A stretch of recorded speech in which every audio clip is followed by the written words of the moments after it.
necessarily, but anything stand out to you about UT Martin and Missouri State? And how do you balance looking back at Cat Grizz tape and then also looking ahead at those two?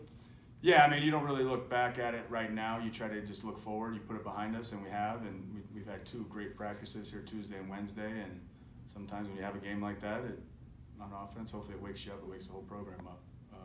But they're great, 2 great teams.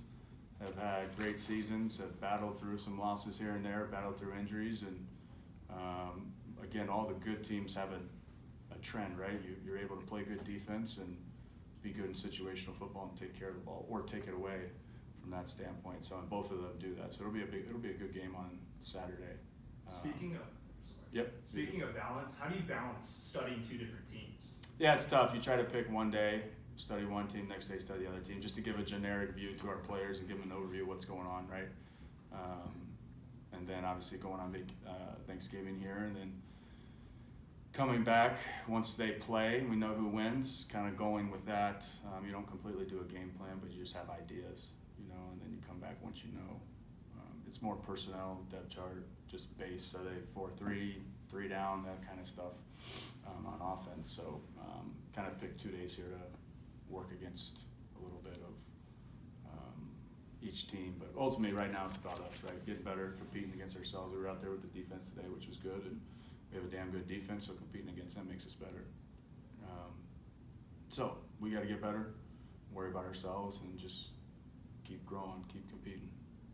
With the kind of one game at a time mentality you guys have had over the course of this whole season, does that change up at all when you're studying 2 different teams? Not really. This week, to me, a bye week is more about working on yourself. We give them an idea, but you go back to the basics and you work on your fundamentals that end up translating whatever game plan you have. Ultimately it comes down to blocking and completing the ball downfield and doing a great job in the run game and taking care of the ball. And we can work those no matter what, regardless of what scheme we have out there on Saturday.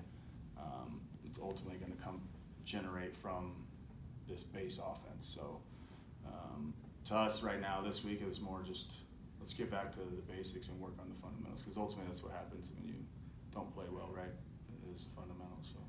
And what would you like to see the most coming out of this bye week? Get healthy, right? Get healthy. I want our guys to get away from a little bit here over Thanksgiving and enjoy being home. It's a long season, it's a grind, and you're still dealing with young men who have a lot to learn in life. And they get a break from school when you add that element and relationships and all that. So take a breather here after these days and enjoy the family, eat some food, recover a little bit, kind of hit the reset button.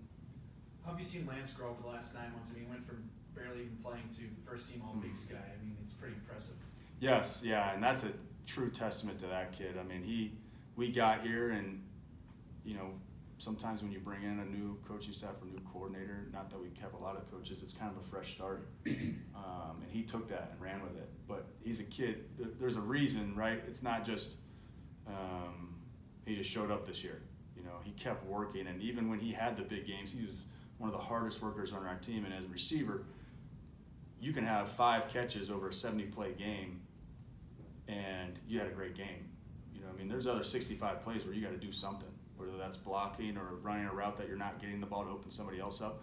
So there is so much to work on from a single detail standpoint, and he is just obsessed with getting better every week. And still to this day, even in that game, we didn't get it to him enough, and he's still mad. He feels like he could have done something more, and that's why he is where he is. And that's what kids have to understand is you have to do those little things during the week and every week to get better. Nobody in there is making millions of dollars, right? You do that, you can do whatever you want during the week. And the guys that do make millions of dollars, they do those little things. It's not that there's not a Julio Jones out there in the world. There is.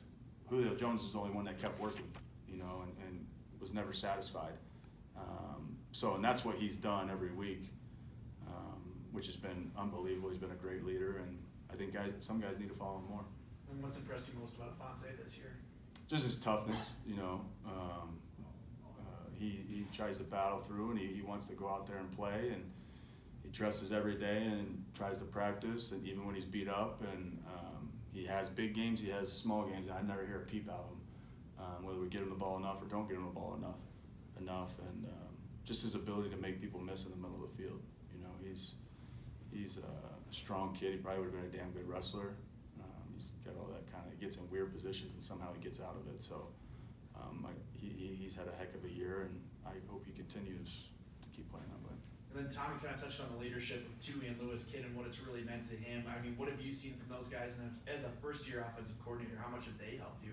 Ton. I mean, whenever you have some older guys like that up front, that makes a big difference. You know what I mean? And there are two guys that show up in O-line, you kind of are in your own world a little bit sometimes, and you don't see the whole thing because you're just in this box. And those are two guys that think they play terrible every Saturday, and then they come in on Monday and they keep working to try to fix it. You know, O-line's hard. It's the hardest position physically because there's no way around it. A receiver, you can maybe go to practice. You don't have to physically block anybody. You can run all day, but there's no way around O-line. You got to come off the ball every day, really 6 days a week during the season and hit somebody. And it's a mental grind. You got to love it. Those guys love it. I know Beacon touched on it on Saturday, but what was your thought process with Troy coming into the offense?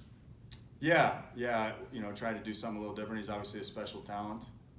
You know, we like having him on defense.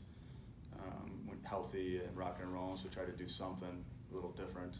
Wish it would have worked better. Maybe should have done it more. I don't know. But he's just a great leader and shit. I mean, he had one of the plays he felt like he should have done better. You know, and that's the reason he is who he is, right? You know, it's like Troy. No, you're fine. You know, but that's why he's got one of the best resumes I've ever been around. He's one of the best players I've ever been around any level I've been at. I'm not sure there's not a team that I've been at that he wouldn't start on. But it's that attitude that gets him there. So. Is that something you guys had in your back pocket for a while, or was it that week? Yeah, we always have it. You know what I mean? It's just when you want to use it, and wish it would have worked better.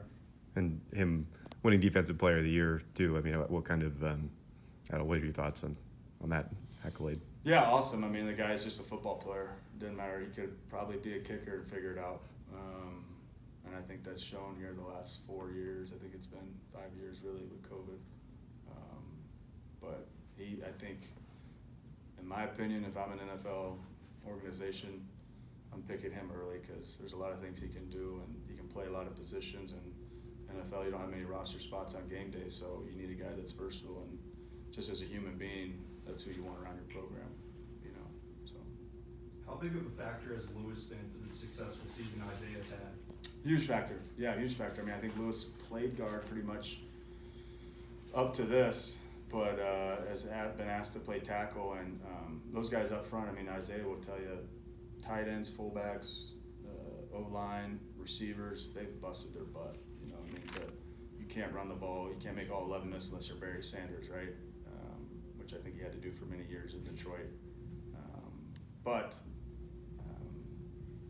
they've just kept going. And Isaiah's one of those guys that could be a pile, you think he's down, and you can't stop blocking, you know what I mean? And sometimes you kind of stop, you're like, okay, he has to be tackled, but he's not.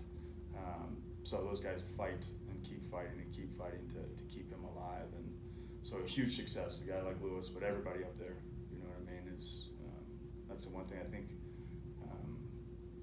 you just have to, like I said, there's no way around it up front. You just got to keep battling, keep fighting, and let the guy behind you make a couple people miss.